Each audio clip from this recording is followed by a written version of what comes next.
বিসমিল্লাহির রহমানির রহিম।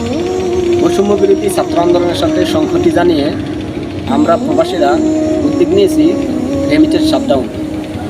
কারণ বৈষম্য বিরোধী ছাত্র আন্দোলনটা এখন আর ছাত্র আন্দোলনের মধ্যে সীমাবদ্ধ নয়, কোটা আন্দোলনের মধ্যে সীমাবদ্ধ নয়, এটা রাষ্ট্র সংস্কার আন্দোলনে রূপান্তরিত হয়েছে, তার মানে সরকার পতনে। সুতরাং আমরা রেমিটেন্স যোদ্ধারা ঘোষণা দিয়েছি যে আগামী 3 থেকে 4 মাস কিংবা 5 মাস রেমিটেন্স হিসাবে সরকারি ব্যাংকিং খাতে 1টি টাকাও প্রেরণ করবো না, শুধু পরিবারকে খাবারের টাকাটা বাদে।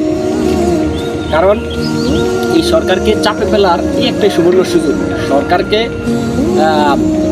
পতনের বাধ্য করার এই একটাই সুবর্ণ সুযোগ রেমিটেন্স যোদ্ধাদের। সুতরাং আপনার সবাই ঐক্যবদ্ধ হয়ে একটা পদক্ষেপ নেন। কারণ এই সরকার আজ 15 বছর যাবৎ মানুষের চিম্মি করে অস্ত্রের মুখে টিকে আছে। মানুষের কথা বলার স্বাধীনতা নাই, চলার স্বাধীনতা নাই, কিছু মত প্রকাশের স্বাধীনতা নাই, অধিকার আদার আন্দোলন করবে তারও স্বাধীনতা নাই। তো এই বাংলাদেশে তো পয়সা থাকার কোনো দরকার নেই। সুতরাং আগামী প্রজন্মের যদি আপনারা ভালো রাখতে চান, আগামী প্রজন্মের যদি একটা সুন্দর বাংলাদেশ উপহার দিতে চান, তাহলে কিন্তু আপনাদের অবশ্যই এই সরকারকে হটাতে হবে, এই সরকারকে পতন ঘটাতে হবে। সুতরাং এর জন্য আমি মনে করি প্রবাসীরাই এটা সবচেয়ে কার্যকরী ভূমিকা পালন করতে পারে।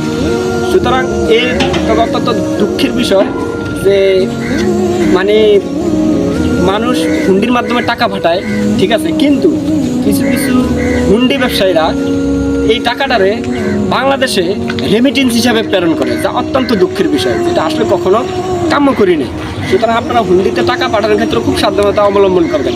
হুন্ডিতেও টাকা পাঠানোর দরকার নেই, কারণ আমরা চাই এই সরকার আগে বাধ্য হয়ে ক্ষমতা ছাড়ুক।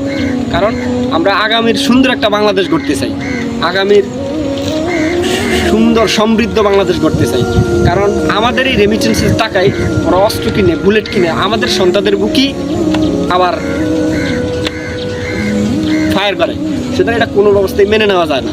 ভিতরে অনেক ক্ষোভ, অনেক কষ্ট, অনেক কিছু বলতে চাই কিন্তু বলতে পারি না। ইনশাল্লাহ আস্তে আস্তে বলার চেষ্টা করি।